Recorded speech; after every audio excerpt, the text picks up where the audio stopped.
Nagsagawa ng kilos protesta ang Save Bangsamoro Movement sa harap ng Supreme Court upang igiit ang agarang pagresolba sa mga nakabinbing petisyon na may kaugnayan sa halalan at peace process sa Bangsamoro Autonomous Region in Muslim Mindanao.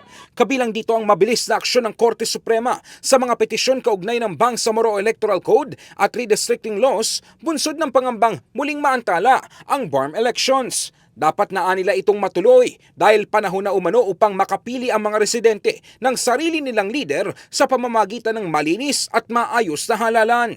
Of course, matagal na ito. 7 years na pong puro appointed lang yung nandyan.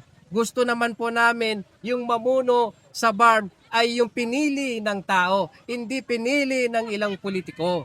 Gusto natin magkaroon talaga ng eleksyon. Mapalitan na yung mga traditional politician na nandyan.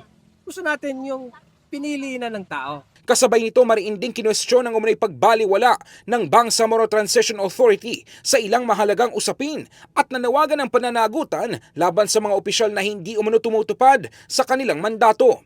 Iginit din ang mahigpit na pagpapatupad ng Comprehensive Agreement on the Bangsamoro upang mapanatili ang integridad ng peace process. Nanawagan naman ng grupo na pababain na sa pwesto ang ilang opisyal na iniuugnay sa kontrobersiya at panagutin ang mga lumalabag sa peace agreements. Para sa kanila, ang patuloy na pagkaantala ng mga desisyon ay naglalagay sa alanganin sa kinabukasan ng Bangsamoro at sa demokratikong representasyon sa rehiyon. Bakit ganon? Nalilito kami. Nakakainis. Ang bilin po namin sa Korte Suprema, itama po natin. Huwag tayo maniwala sa kung sino man. No one is above the law. And law abides us all. Kung ano yung batas, kahit sino pa.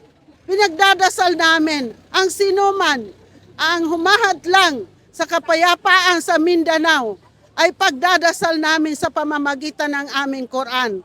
At Allah has power over all things. He knows everything. In the heart of changing lives, ako si Brigada Ino Flores ng 105.1 Brigada News FM Manila, The Music and News Authority.